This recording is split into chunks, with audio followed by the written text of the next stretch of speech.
May 12, 1943. The port of Oran, Algeria.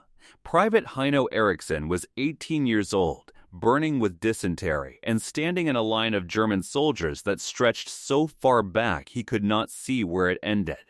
6 months earlier, he had shipped out to Tunisia as a private in Germany's Afrika Korps.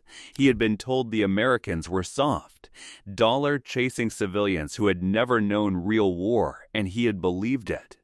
Now 250,000 German and Italian soldiers were surrendering across the Tunisian coast, and the men processing them spoke English with American accents. What happens next is what every German soldier who fought the Americans would spend the rest of the war trying to explain to the ones who hadn't.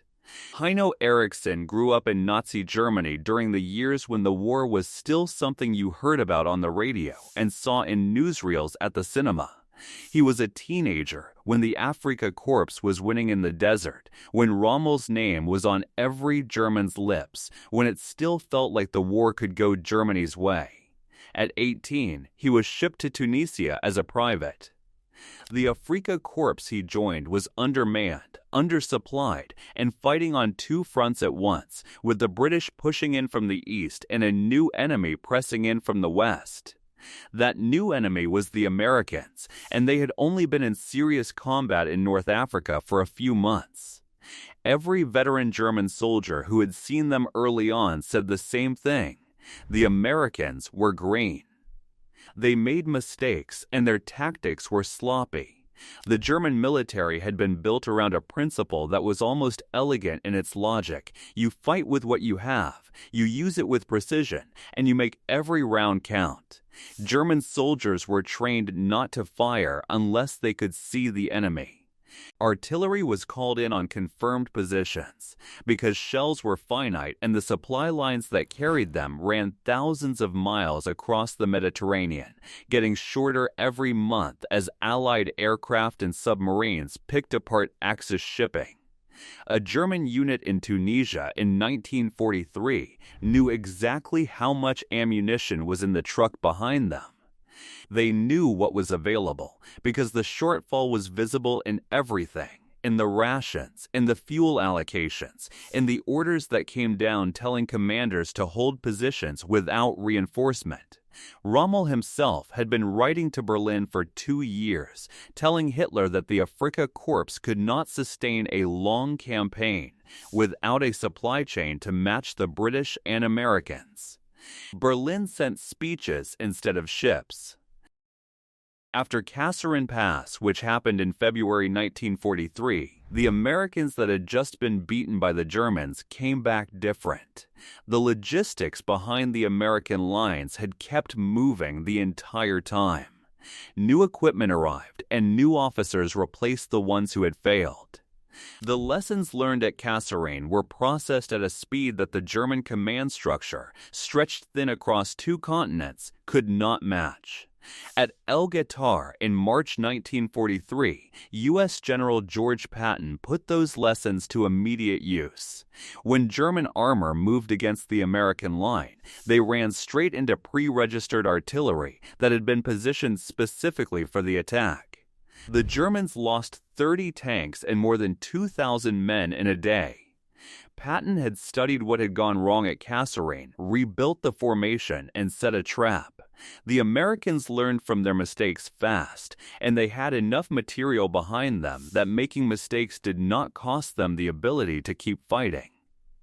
By April 1943, the Afrika Korps was surrounded on 3 sides, out of fuel, and out of options. The Allied air forces had cut the supply line across the Mediterranean almost completely. German soldiers in Tunisia were receiving a fraction of the food, ammunition, and reinforcements they needed to hold the line.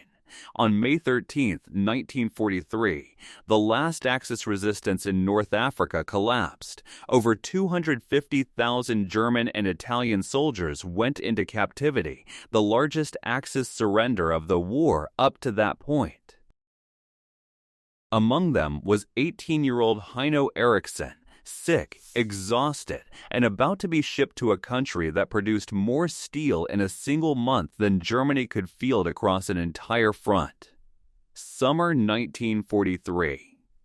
In the summer of 1943, Erichsen arrived at Camp Hearn, Texas, to find that, by his own description, it had hot showers and good food.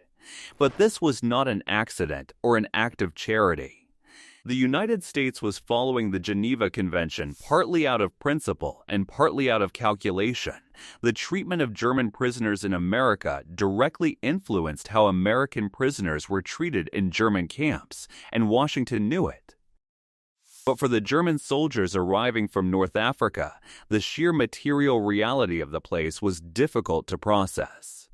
The food alone was more than most of them had eaten in months. The supply of basic goods like soap and clothing was consistent in a way that none of them had experienced since the early years of the war. Nearly 400,000 German soldiers passed through 700 camps spread across the United States between 1942 and 1945, and what almost all of them encountered was a country that did not appear to be under any strain at all. This is when the conversation that would define the POW experience started happening. In barracks across Texas, Kentucky, Colorado, and South Carolina, German soldiers who had fought in North Africa, in France, in Italy, and on the Eastern Front sat with each other and compared notes. The men who had fought the Soviets talked about brutality and endurance and the terrifying human cost of the Eastern Front.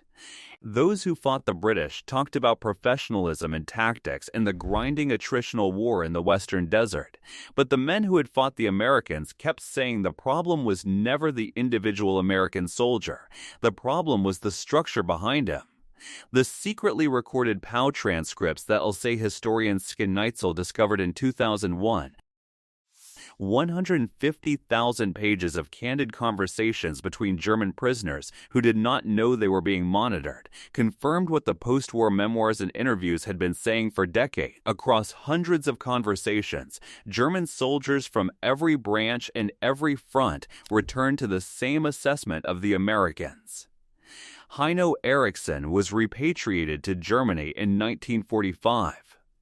He returned to a country that had been reduced to rubble, where the infrastructure that had once supported 80 million people had been bombed down to its foundations. He had spent 2 years in Texas eating 3 meals a day and enjoying hot showers.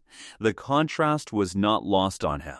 He eventually immigrated to the United States and became an American citizen.